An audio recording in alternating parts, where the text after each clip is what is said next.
مرحوم نائینی اعلی اللہ مقامہ اپنی کتاب گوہر شب چراغ میں ایک عمل بیان کرتے ہیں. عمل فرماتے ہیں کہ اس پر انسان اگر رجوع قلب کے ساتھ، اعتقاد کے ساتھ اسے انجام دے تو انشاءاللہ بہترین تجربے کے ساتھ فائدہ مند بیان. تو انسان اس عمل کو انجام دے اس اعتبار کے ساتھ کہ پروردگار قبول کرنے والا اور وسیلے کی بنیاد پر حاجتیں روا کرنے والا. کوئی بھی حاجت ہو، کوئی بھی دعا کی قبولیت کا مسئلہ ہو، یہ عمل کیا ہے؟ 3 دن کا عمل ہے. یعنی اگر آپ آج شروع کرتے ہیں تو جمعہ، ہفتہ، اتوار، 3 دن کا عمل. کرنا کیا ہے؟ کرنا آپ کو یہ ہے کہ ایک مرتبہ پڑھنی ہے آیت الکرسی، اور اس میں آپ نے اعوذ باللہ من الشیطان الرجیم، بسم اللہ الرحمن الرحیم، اور پھر آیت الکرسی پوری ایک مرتبہ. اس کے بعد سورہ الحمد 2. اس کے بعد کوئی بھی ایک سورہ جو آپ پڑھنا چاہیں 3، کوئی بھی سورہ انا انزلنا پڑھ لیجئے، یا سورہ کافرون پڑھ لیجئے، یا کوئی اور سورہ.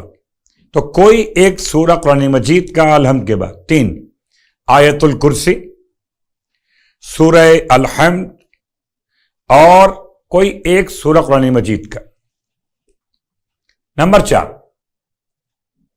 سورہ اخلاص پڑھیں گے 5 مرتبہ عمل کے اعتبار سے، 5 مرتبہ، اور سورہ کوثر پڑھیں گے 15 مرتبہ. نمبر 5.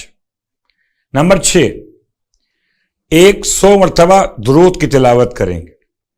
کل 6 پڑھنے کی باتیں 3 دن ایک عمل آغائے نائینی کے بیان کے اعتبار سے.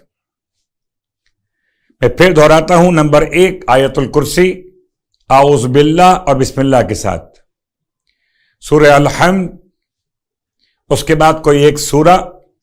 ان تینوں میں سے ہر ایک کو ایک بار پڑھنا ہے. نمبر 4 پر سورہ اخلاص جو آپ نے پڑھنا ہے 5 مرتبہ، سورہ کوثر 15 مرتبہ، آپ نے 100 مرتبہ درود کی تلاوت کرنا ہے. یہ 6 اعمال 3 دن تک انجام دیں، اور اس کا ثواب 4 انبیاء کی ارواح کی خدمت میں ہدیہ کریں.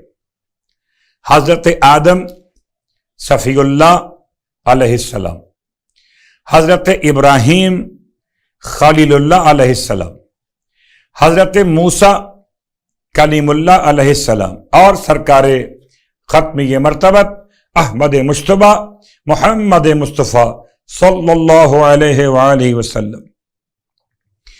تو اعمال تو بہت سارے، البتہ دولت یقین کے ساتھ، آزمائش نہیں، تجربہ نہیں، یقین کہ دعا قبول کرنے والا، ہمارے حالات کو جاننے والا، ہم سے محبت کرنے والا، ائمہ کی وسیلے کو اپنی بارگاہ میں شرف قبولیت عطا کرنے والا.